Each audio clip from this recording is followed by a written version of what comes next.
Joining me is Dr. Lee. She's an ear specialist at St. Paul's Hospital, and she's here today to talk about her career and how she maintains a healthy lifestyle.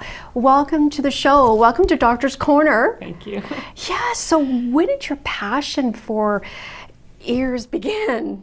So I was a resident in Toronto when I was training for ear, nose, and throat through my residency.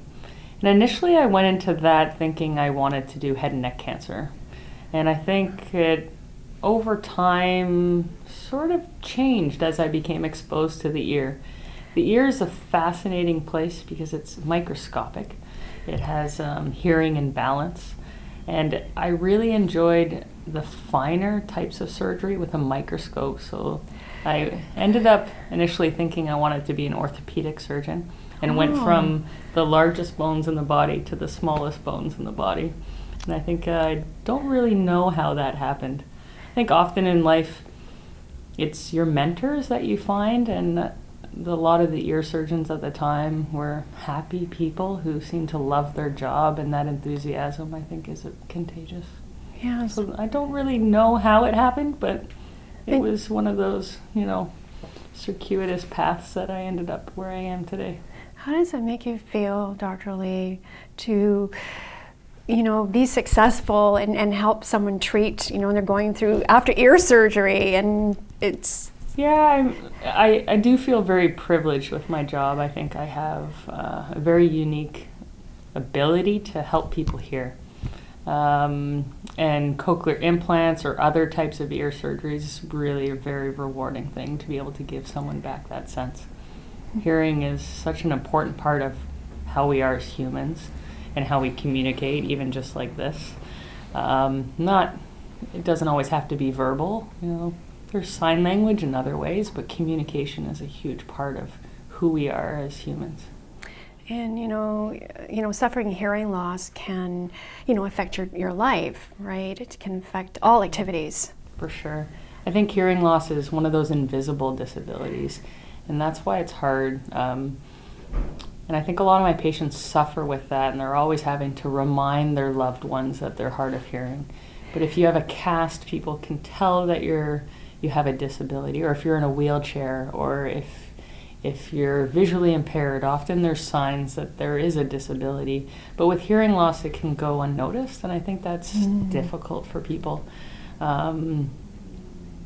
And I think it's not well understood by society. I think there's a lot of discrimination that happens. For people that have hearing loss, people think if you put a hearing aid in, then you're just as good. It's sort of like with glasses, how it might just fix everything. But hearing aids aren't always the perfect solution. And there's some people that even with hearing aids still can't hear because it may amplify sound, but it's muffled for them.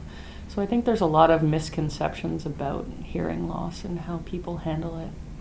Yes, and let's talk about types of ear disorders. Sure. Ear disorders, that's a huge topic.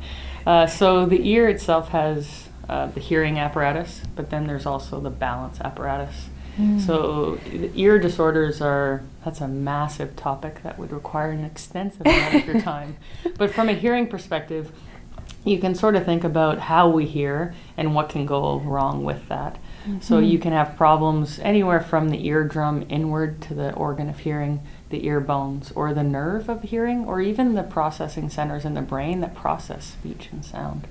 So it's really a diverse overview. But more often than not, we're seeing people that have problems with either their eardrum or their ear bones that has caused hearing loss, or hearing loss within the organ of hearing, either from a multitude of etiologies that can cause that. Can you share some success stories with us?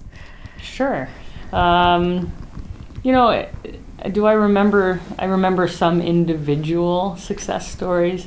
I think for me, the patients who are not just have hearing loss, but the ones that aren't even helped with hearing aids. So those patients that have cochlear implants where they have no hearing and the hearing aids don't help them anymore.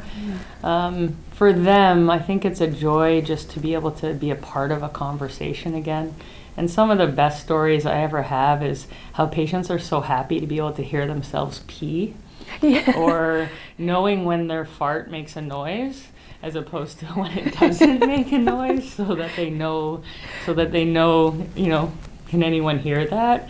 It's the funny little things that you take for granted. Thank you very much for coming on the show, and I'd like you to come back. Sure, no problem. Okay.